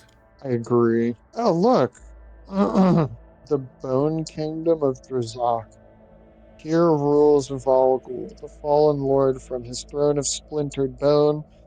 His one good eye, he surveys his eternal kingdom of horrors. Small little details about Necrons like that I love. There's a bunch of other small stuff. Thanatos and the Celestial Orrery is in the Wait, Scar. They named the system after the Greek god of death? Yep. Little on the nose, even for Warhammer standards. Here lies the single most precious artifice of Necron technology in the galaxy. Well kept secret though it is, still it draws covetous foes in their legion. Which is, really funny, by the way. Sartek dynasties, I'm pretty sure, is encroaching on that territory. They're really close to it. If you look on the map, you can see real close. Emotech wants that shit. I see it. Ah, there. I mean, it wouldn't surprise me. Alright. I have a feeling he's going after a lot of stuff. But I love this map because there's so much small little stuff. Small little things that just add on to the lore. Krakon of 10,000 spires. Though most of this dynasty's worlds have been annihilated, still the legions of the Crown World track on, fight on, searching for comrades and planets being lost, which is in the Divanok dynasty area. Oh, in the Nihilak. Oh, I finally found Nihilak. Gaden, planet of shadow. Fearsome indeed are the defenses of this terrifying tomb world, and magnificently arrayed are its myriad defenses. Then it has a blackstone fortress on here, labeled for some reason. Might be the one that Abaddon later steals or uses. Where is Cadia? That's a good question. Oh, there's another Blackstone fortress. There are two. One, there is? Yeah, one on the upper right next to the Cardeneth, and one right between Thogt and Ogdobek. Yeah, that's actually pretty cool. Ah, look, the Eye of Terror. Look at near Terra and then go all the way up. There's the Eye of Terror. Oh yeah, I see the Eye of Terror. They're right near the Altmore. Zapanek, the Reeve world. The reaving fleets of this practical Necron world grows even larger. Their tomb ships menace Necrons and lesser races alike. Oh, pretty cool. Well, I love, by the way, that the Zarekan dynasty has like 3 different areas. They have one below Terra and Mars and the Trantis Raider Moon. They have one above Orskar and Sartek, and to the right of Novak, and the Tau Empire is located within another Zarekan dynasty place. And never mind, there's 4.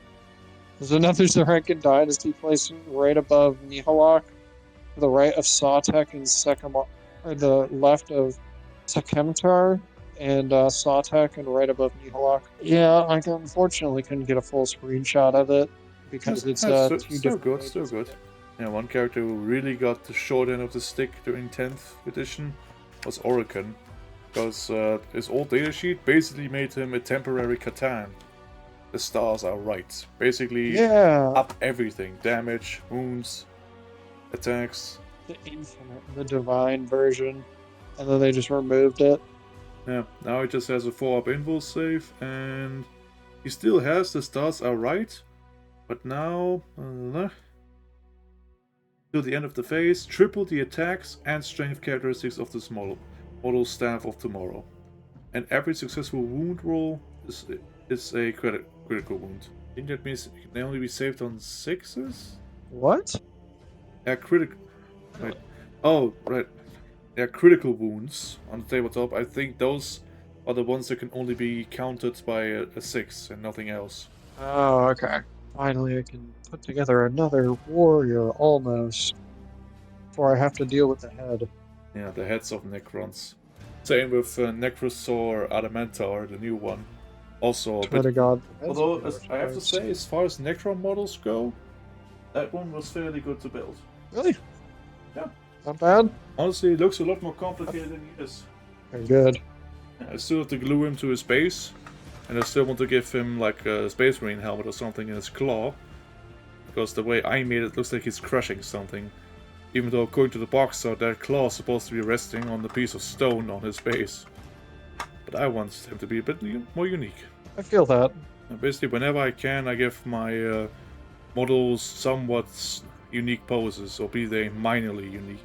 But at least I can tell them apart. I feel that. I like going with. I usually like going with the box art initially, and then I make changes over time if I find something looks better to me. Hmm. In terms Like of making painting, my Necrons more shiny. Yeah, in terms of painting, I rarely follow the box art. I mean, my two main, three special cases, Trazen, Emotech, and the Silent King. Although I really don't I was gonna like... say Emotech. Yeah, exactly. But I also really don't like how they did his whole lower half of the throne basically black. They put some green in there, especially on the stone steps.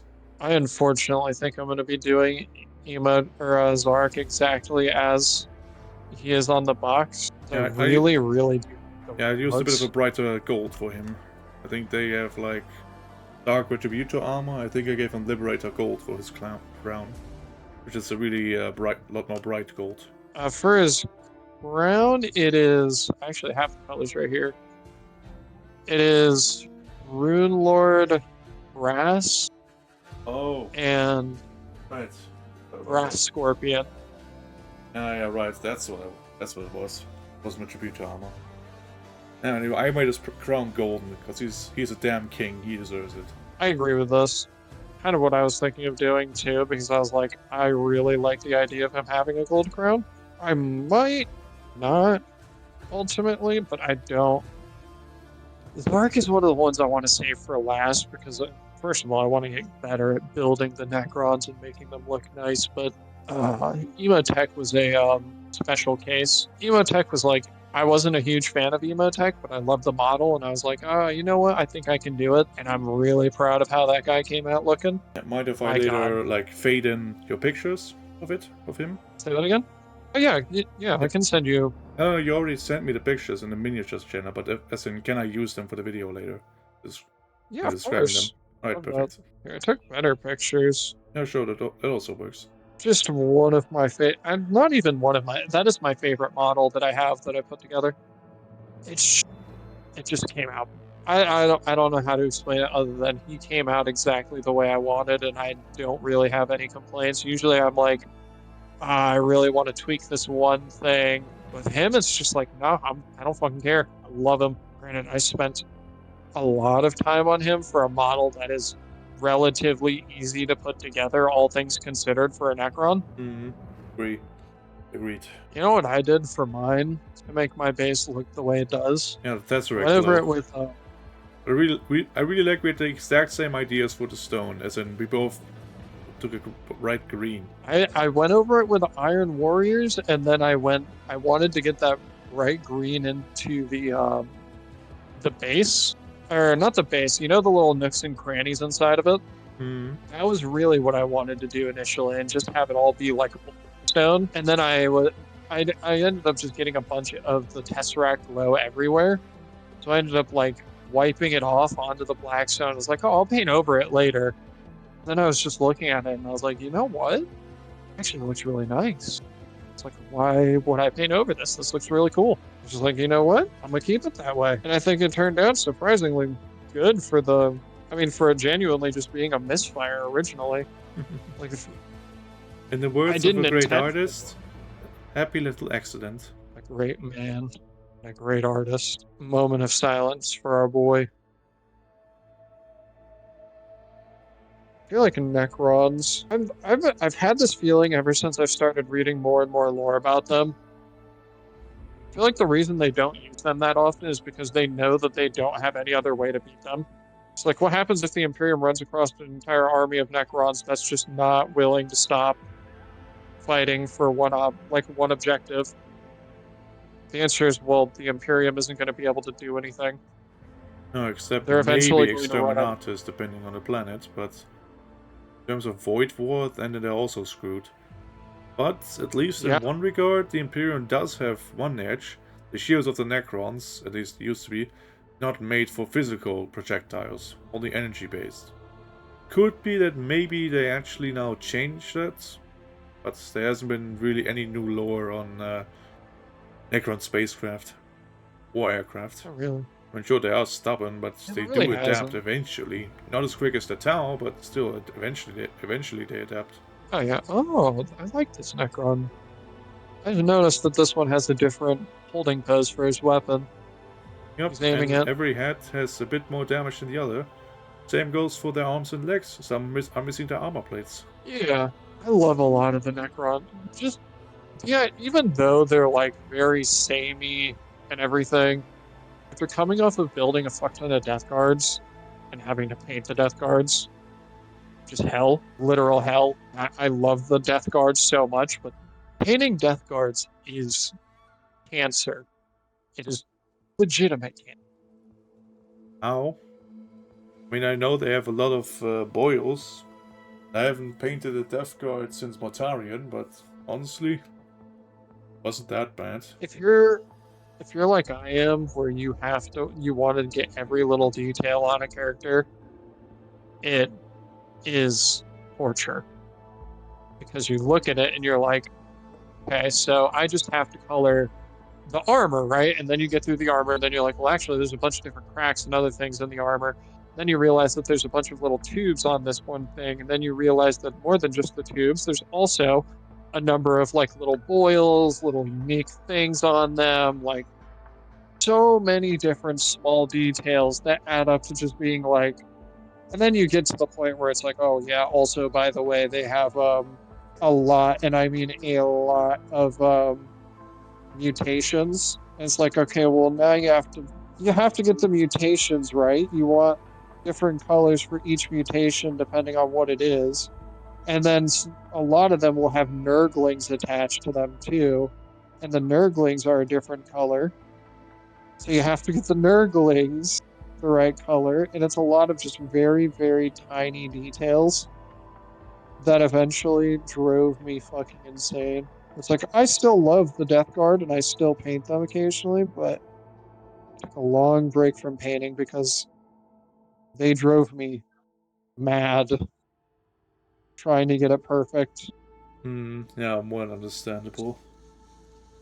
The one thing that kind of put me on a short break was my Arbites Extraction Squad. Because they just don't look like I want them to. First I thought, I'll just leave the black primer on, but for some reason that one ended up glossy, even though I got a matte color. So I put some Corvus Black on it, which when I look at it now in the light does look better, but I'm really still not happy with their leather. But I think I now have a little solution, at least for their normal clothes underneath. Using grey, because that's what they use in Darktide for the normal Arbites. But I'm not gonna try highlighting on them. Way too small for me. See, that's. Do you use Citadel primer or do you use normal? Normal primer I can get at the hardware store. Much cheaper. I have a And the can same of Chaos results. Black. I mean, that gloss is an exception. One thing I can say for me at the very least is that I notice a huge difference between the two. Especially like the paint's way more, obviously. Like paint Citadel paint just hits different. I feel like everyone knows that who's painted. Like Citadel paints just have a different feel about them. Start using them and you're like, yeah, no, beautiful. A lot of them. Also army painter paints. I think they are close. They're also really good. They are.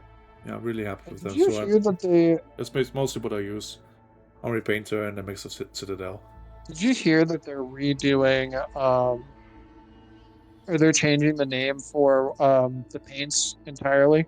Yeah, they want to now call them Warhammer paints. Yeah, which means that most of them on the online store are all out of stock. Yeah, I You mean, I cannot don't get really them. mind the name change as much. So I don't either. I mean, unless they somehow now go up in price by like 10%, then I'm gonna be mad, but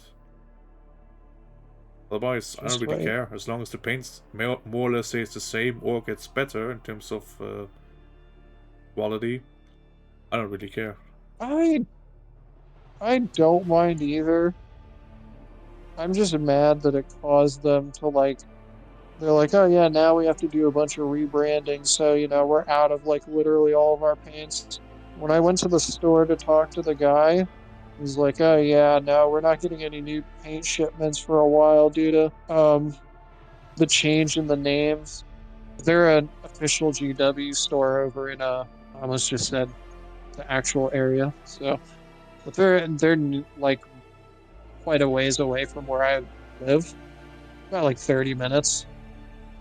But it's still like for a Warhammer store being that close, like still really nice. Even though it's a 30-minute drive, it's a really nice place. Love it. The only complaint that I have is that they don't have room to do games. So when I went there, I was asking them, I was like, hey, so do you guys do, like, do you run games here? Like, do you do Kill Team or anything like that? And the guy was like, nah, man, I just don't have any space for it. I mean, he's not technically wrong. But I was like, come on, man. And then I find out that they have Friday Magic nights, and I'm like, you have room to do Magic? Not room to do the game that you literally own? I don't know how big the tables need to be for Magic the Gathering, but Kill Team should still be possible. Their boards are relatively small. Depending. Like, Magic the Gathering, you can do on, like, a kitchen table. Yeah, same with Kill Team. Especially the starting edition. That board's even tinier. Yeah, did a game of Magic not too long ago. And we just did it on our coffee. Granted, they were with starter decks because I don't have a lot of Magic cards, and I don't. The only deck that I genuinely want, the only two decks that I genuinely want are the Universes Beyond Necron and Chaos, because they actually have, they partnered with Warhammer a long time ago, and during that time they made 3 decks. They did an Imperium deck, which is, it's a sister of Battle, who's like the commander of the deck. There's like a format. Celestine? No. Ephrael's Stern? Actually, there might be more. Okay, so they have 4 decks. They have Forces of the Imperium, which is Inquisitor Greyfax and Marnius Calgar. Those are the 2 featured commanders. So you have Greyfax and Calgar, then Necrons. You have the Silent King Zarek and Emotech Stormlord. Then you have Tyranid Swarm, which is just Nids being Nids. And then you just have Chaos, which, by the way, the 2 commanders, Abaddon the Despoiler, and fucking Be'lakor. Hey, what now? Be'lakor is a commander. Yeah, Bellacor's a commander. Huh. Even though he's not even relevant in 40k. I mean, he did come and beat the shit out of Abaddon's friend. Once. Yeah, I mean, Should have beat the shit out of beggars can't be Abaddon, too. choosers. Ooh, even better. Erebus. I mean, to be fair, let me put it to you this way. I'm pretty certain that any of the Primarchs, if the gods did not interfere, could beat the absolute dog piss out of Abaddon.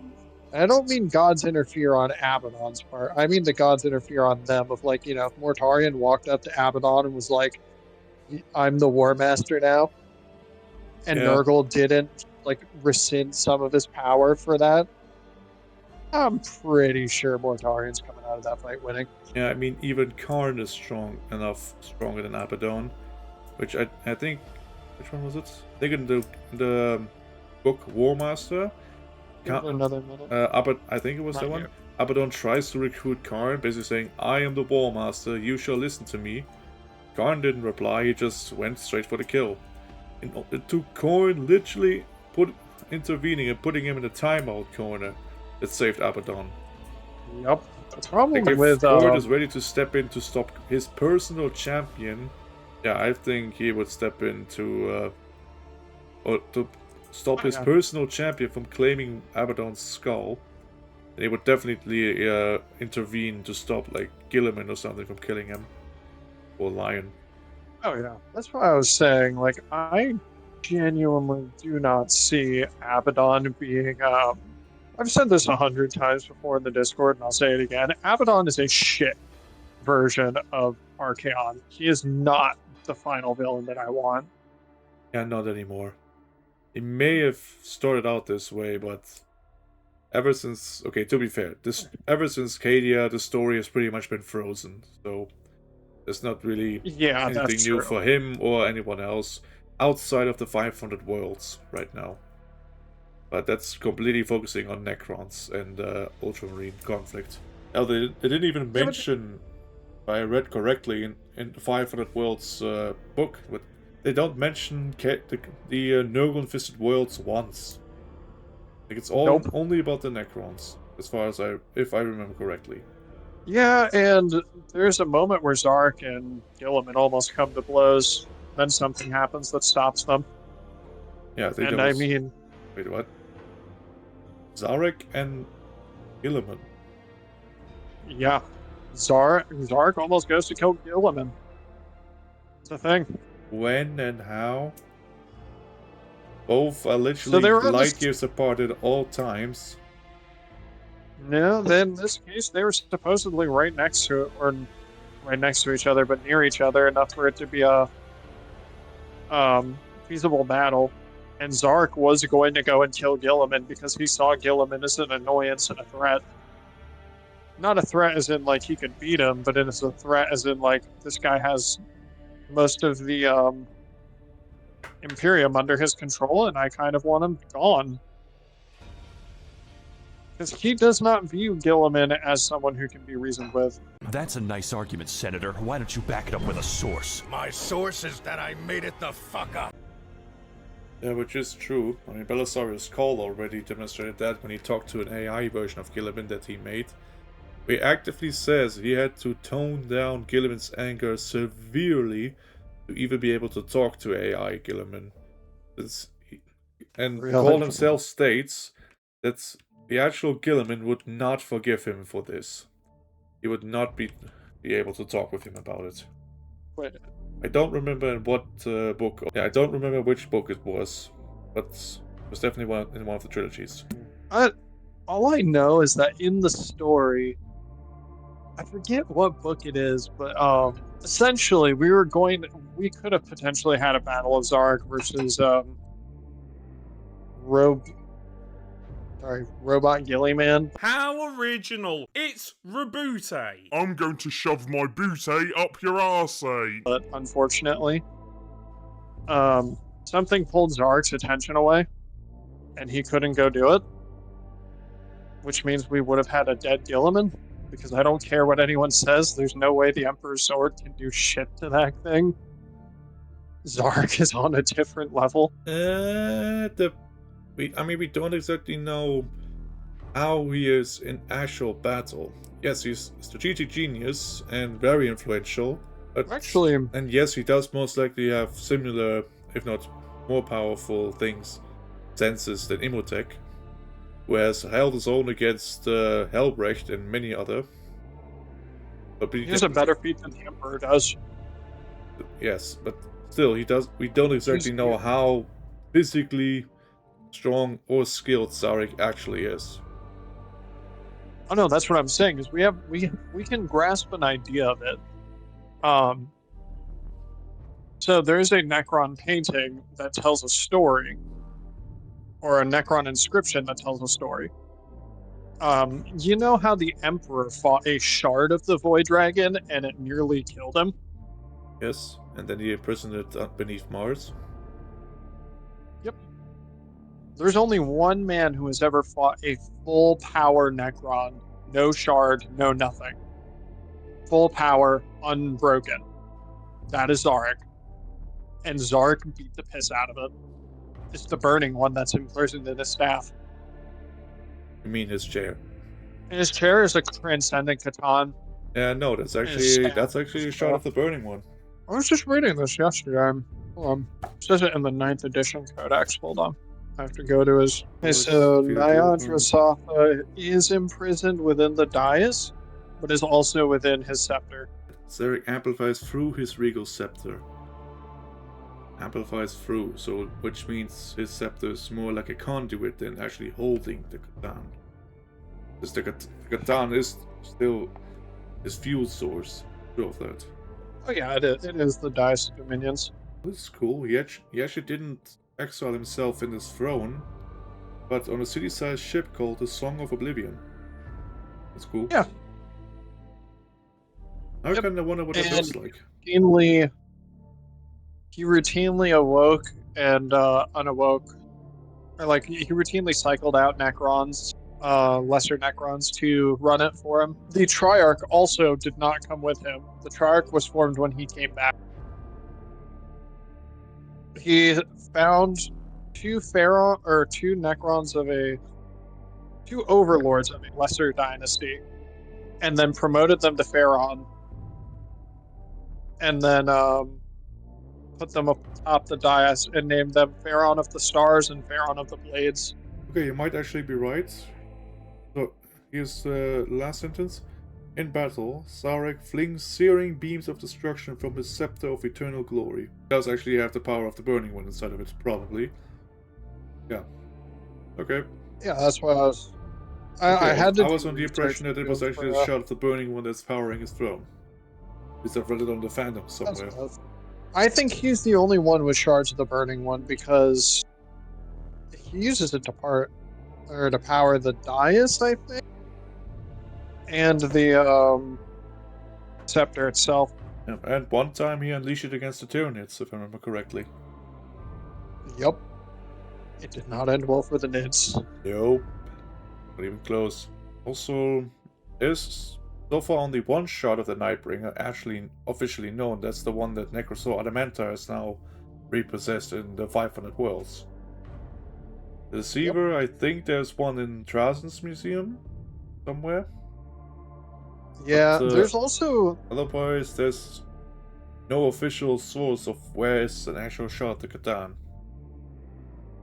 The only problem with the Deceiver shards is that...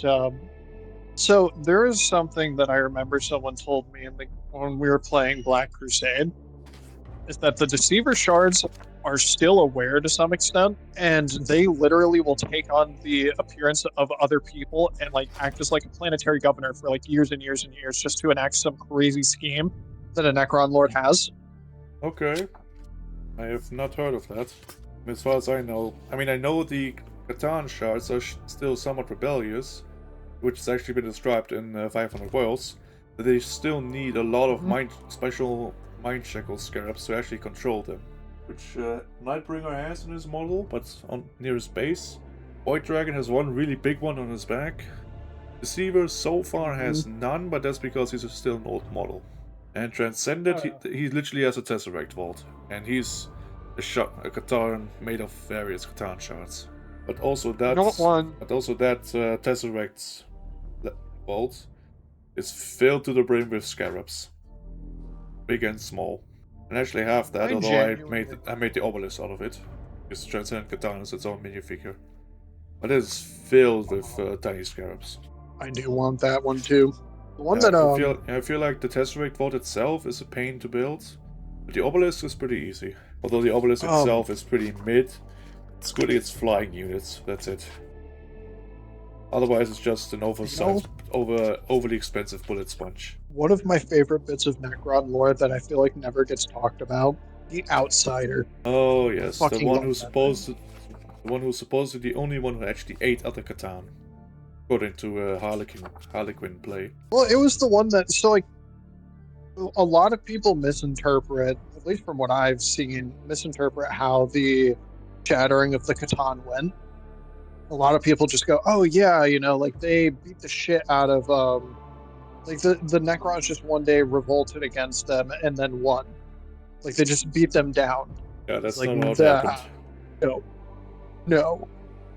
They instigated a Catan civil war. They instigated a Catan civil war and then took advantage of it when they started breaking themselves. Yeah, I'm not sure if it's clear if the actual Necrons made that civil war or if maybe the Deceiver did some shenanigans. Because at that point they were very close. I think they were either close to winning or they were getting desperate, and thus they said, hey, we should kill the other weaker Catan and absorb their power. And when the remaining ones were still there, then the Necrons opened fire. I will say the only thing that we do know for a fact, or the only thing that we know for a fact, at least about the real Catan things, even then, fact is a heavy word, is that the only Catan that was ever truly beaten without being shattered or anything was the Burning one. That was by the Silent King. Wasn't it the Flare that was truly destroyed? Because there's still a shot of the Burning one. Not as in truly fully destroyed, I mean as in beaten with their full power and... Oh, that's what you mean. You know, the only one they actually fully destroyed was the Flare, which then made the Flare in turn create the Flare virus. And maybe the Destroyer virus? Not clear where they come from. I mean, my theory with the Destroyer viruses is just a glitch. Maybe. I mean, Necrosaur Adamanta was apparently a part of the War in Heaven. And that title is officially known amongst the dynasties, even though they don't exactly know why it's known to them.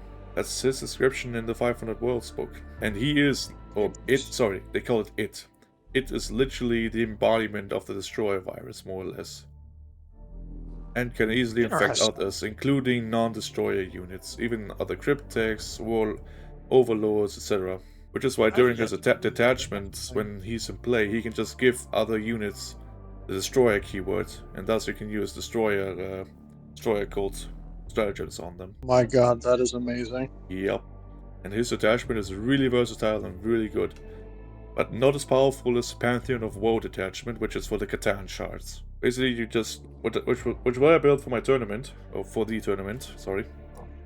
All of the Catan shards, including Deceiver, and the Transcendent, Trazen as a warlord, and then some basic infantry, and some Wraiths and some Wraiths for bullet sponges.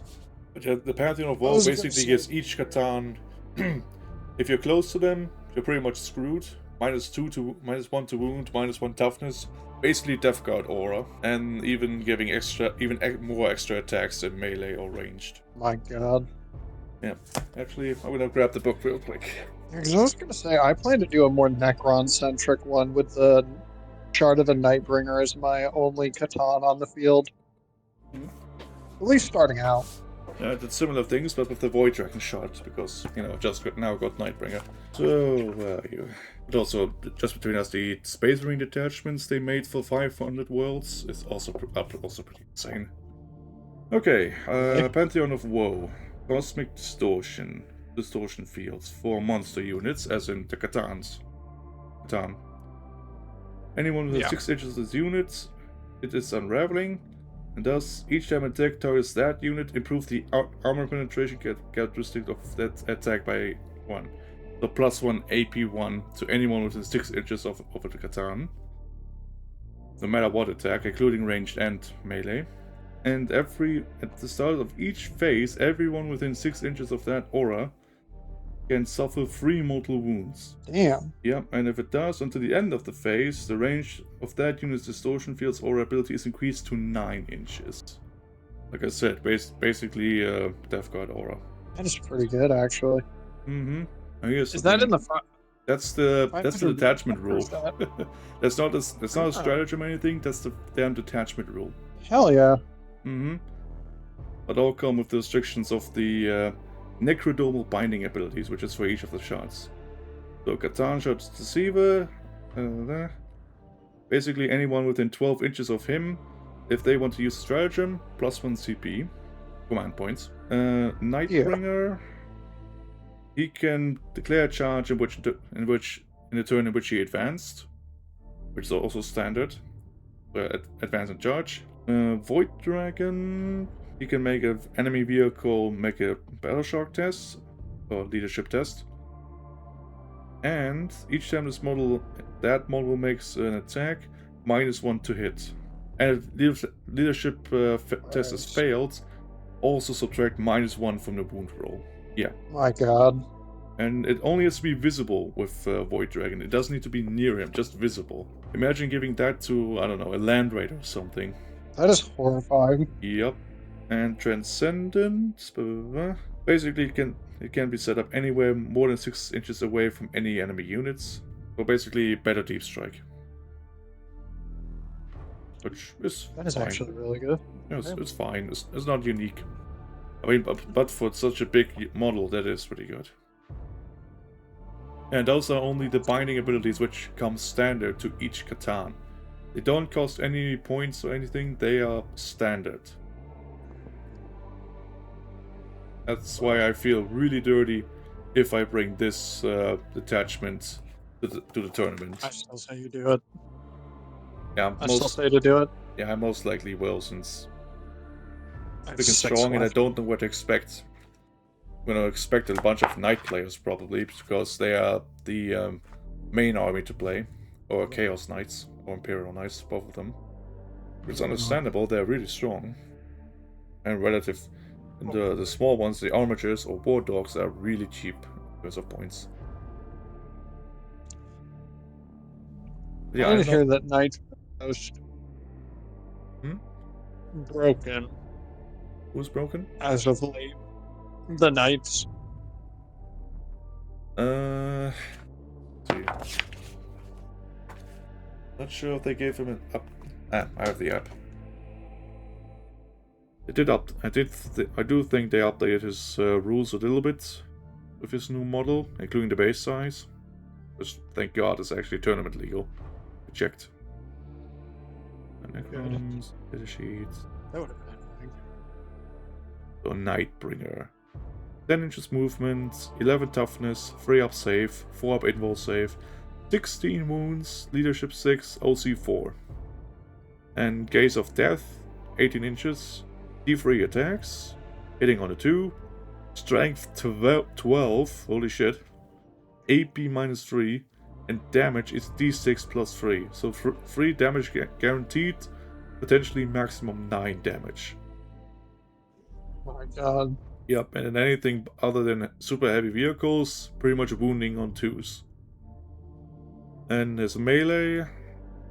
Now we have strike and sweep, as many, unfortunately.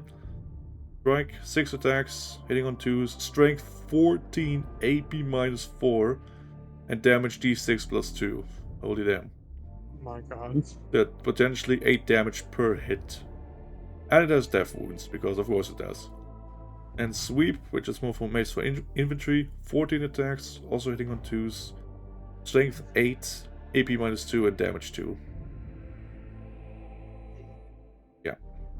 And Shard is built different. Yep, he's built for melee. Although I'm not sure if he's good against vehicles. That's more Void Dragon's thing. And Korra, he has Deadly Demise D6, he has Deep Strike, and 5 up Feel No Pain, and Necrodermis, which actually every Catan has. Oh. Yeah. They actually changed It's that. actually made of Necrodermis. They actually changed Necrodermis. Boo. Basically subtract 1 damage from the characteristic of that attack. Even though I vividly remember something else. Oh yeah, they completely changed Necrodermis. Ugh. Damn it. Yeah, in the Necron Codex, it should... Well, in the Necron Codex, it should still say something else. One moment. Where are you? Updates in a rot. Come on, where are you? Get down there. Yeah, in the Codex, have this Necrodermis. Each time an attack is allocated to this model, half the damage of the damage, half the damage characteristics of that attack, to a minimum of 1. Yeah, that's old Necrodermis. Basically, half damage everything. Sure. Yeah, but they don't have the errata or the update on the website. That's last update. I don't even know when they changed that. They have Canoptic Court and Stenosure of Eradication Stratagem changed. Mason's Phalanx got changed. They did actually buff the other shards because they previously all had 12 wounds. Now they all have 16. Hold on one moment. Yeah, check. You said you used the code, right? So check the app. That's where the up-to-date data sheets are. Oh, hold on. We might have to call it here because my microphone died. Oh no. Yeah. Yeah, okay, but in your free time, compare the Codex rules to the app rules, which the app is supposed to have the up-to-date data sheets. Yeah. And yeah, all the Catan shards in the Codex have 12 wounds, but on the app they all have 16 wounds. Oh. But yeah, Necrodermis now got nerfed. It's just minus damage, or -1 damage instead of half damage. Let's see. Oh yeah, and their saves all went up to a 3+, so that's good. Previously they all had 4 up saves. Let's see that the weapons get reworked. Oh yes. Okay, I take back the nerf complaint. Because Void Dragon Spear, his ranged attack was previously only 1 attack, strength 4, and AP -3. They buffed that to D3 attacks and strength 8. My god. The Voltaic Storm has remained the same, understandable. I'm gonna check Deceiver, because he's technically still the weakest of them all. Yeah, I mean he's meant to be fair. Yeah, exactly. But you can still keep a Redemptor Dreadnought busy for 3 turns. Ooh. I really, really want a Deceiver model, but I know they're going to update them at some point, and I don't want to get the old one. And maybe you're lucky and someone sells them for cheap. But he's a fun model. Also, they did buff his melee. It was previously strength 8, now it's strength 10. Oh yeah. I was going to get the Void Dragon instead of the Nightbringer shard when I was at the store. The only thing was that I went to them and I was like, "Hey, do you guys have the Void Dragon? Because I see the Nightbringer." I was considering maybe getting them both, and then the guy was like, "Oh no, we actually stopped carrying it so we could carry the Nightbringer." I was like, "Oh fuck, that's lovely." Fucking Void Dragon looks way cooler in my opinion. Love the Void Dragon's design.